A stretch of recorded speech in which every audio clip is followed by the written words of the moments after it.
Donc, au nom d'Allah, que la paix soit sur vous, on va commencer la suite de des séries de cours à distance organisées par la direction provinciale de Bouche-d'Or, l'Académie régionale Ayoun Saqiya Al-Hamra.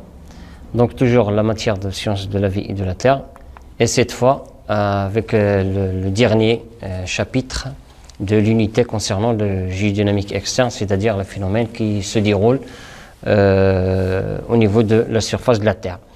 Donc le chapitre il est intitulé Les ressources en eau. Donc c'est le dernier chapitre, je rappelle. Et avant d'entamer ce chapitre, il fallait faire des petits rappels pour commencer cette leçon. Donc la première image, comme vous le voyez, donc ça constitue ce qu'on appelle de ce qu'on a vu au premier semestre, c'est-à-dire tout ce qui va avec les êtres vivants, surtout les plantes. Et vous verrez très clairement qu'avec l'eau, c'est-à-dire lorsque l'eau est présente, donc la plante, elle croît d'une façon naturelle, normale.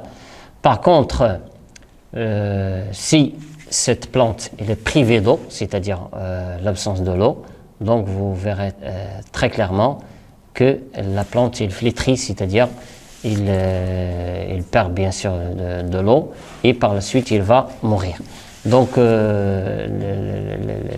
l'idée principale de cette expérience, c'est que l'eau est essentielle, elle est nécessaire pour la croissance des plantes. Donc c'est essentiel aussi pour les autres êtres vivants.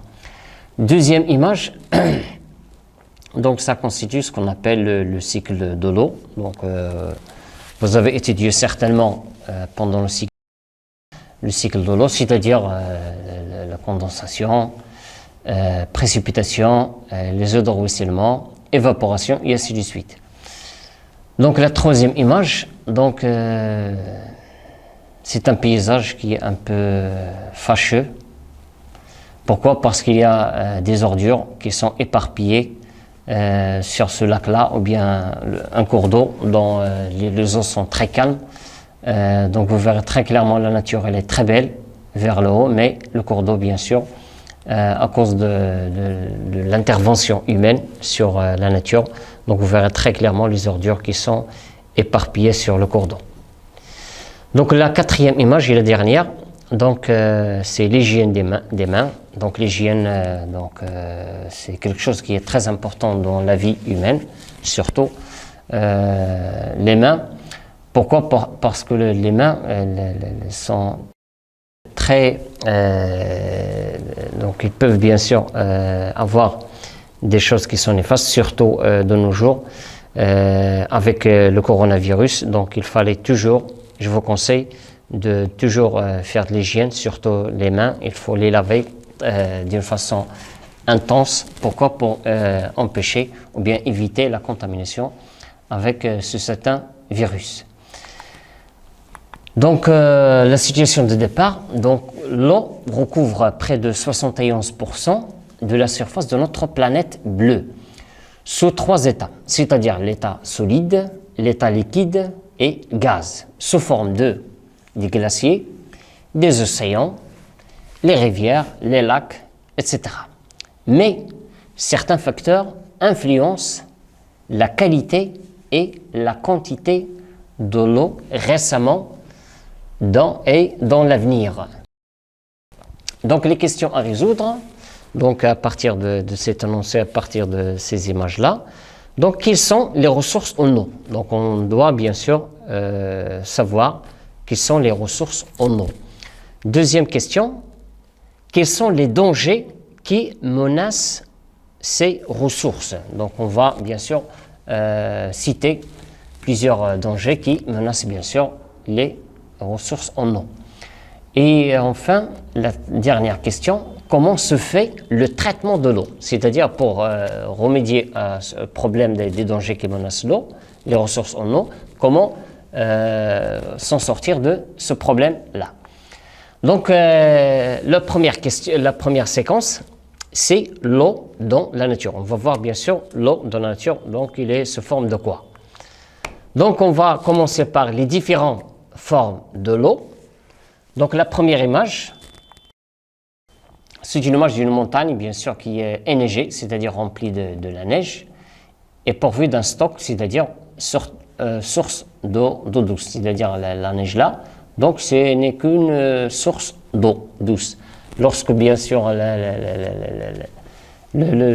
arrive le printemps, bien l'été, donc ces eaux-là, bien sûr, qui sont stockées sous forme de neige, vont fondre certainement et vont circuler à la surface de la Terre. Donc c'est en quelque sorte c'est une source d'eau douce. La deuxième image, c'est un iceberg.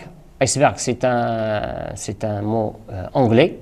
Donc ice veut dire glace et berg veut dire montagne, c'est-à-dire les montagnes de neige. Donc ça existe bien sûr dans les niveaux qui sont très proches du pôle du Nord et du pôle du Sud. On voit très clairement les icebergs qui sont des masses qui sont très volumineux et par la suite ils sont éparpillés à partir des glaciers.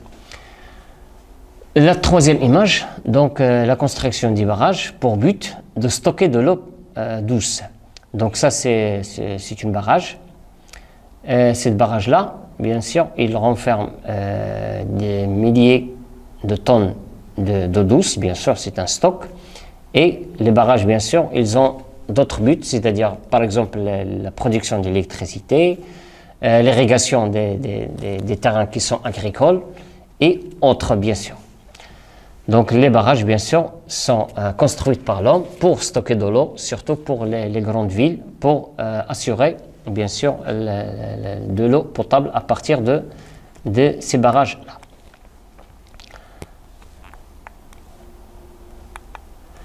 Donc, on va citer, bien sûr, le pourcentage des grands réservoirs de l'eau et on voit très clairement que les mers et les océans, ils occupent la partie écrasante de l'eau, donc de l'ordre de 97,2%. Donc c'est un pourcentage qui est très important, donc il occupe la majeure partie, bien sûr, des eaux.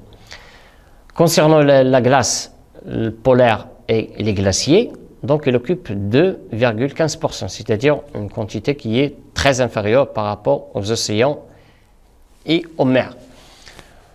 Concernant les eaux souterraines, c'est-à-dire les eaux qui sont piégées au niveau de la croûte terrestre, donc elles constituent 0,63%. Donc c'est une quantité aussi plus inférieure que la glace polaire et les glaciers et aussi plus petite par rapport à la quantité des mers et des océans. Concernant les lacs et les rivières, ils ne constituent que 0,01%, c'est-à-dire une quantité qui est très faible. Concernant l'atmosphère et la vapeur d'eau, bien sûr avec l'humidité, si vous le permettez, donc elle est de l'ordre de 0,001%, c'est-à-dire une quantité qui est très minime par rapport aux lacs et rivières, et par rapport aux eaux souterraines, et par rapport aux glaces et glaciers, et par rapport aussi des mers et des océans. Donc on constate que les mers et les océans, ce sont des eaux qui sont salées. Donc ça c'est évident. Donc il occupe les eaux salées, il occupe une partie qui est très importante par rapport aux eaux douces, c'est-à-dire la glace polaire et les glaciers, les eaux souterraines, lacs et rivières. Donc ce sont des eaux qui sont douces. Donc ça constitue généralement les 5 grands réservoirs d'eau. Donc ce sont des réservoirs. Donc les lacs et les des réservoirs, les glaces, les eaux souterraines, les lacs et l'humidité en général. Donc c'est un réservoir de l'eau. Donc on passe à le cycle de l'eau. On va voir qu'est-ce qu'un cycle de l'eau et il est constitué comment.